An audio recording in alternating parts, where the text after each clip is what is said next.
আমার পবিত্র বাবার আত্মা আমাকে স্বপ্ন দেখিয়ে বলেছে যে তোমরা সৎ পথে থাকো, আমার নাম স্মরণ করে আল্লাহকে স্মরণ করো, তাহলে তোমরা অবশ্যই জান্নাতের ঠিকানা পাবে। আমরা সেই তার নাম স্মরণ করে আল্লাহর নাম স্মরণ করব। আপনারা আমার সাথে সবাই জিকিরে মশগুল হন।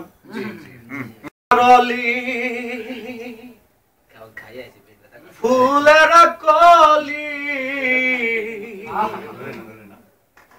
আল্লাহর ওলি, ফুলের কলি কেল্লা বাবা মাওলানা। এটা আছে কত আশেক বাবার প্রেমে হইছে পাগল দেওয়া। ওরে আল্লাহর ওলি ফুলের কলি কেল্লা বাবা ফুলের কলি কেল্লা বাবা মাওলানা।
Don't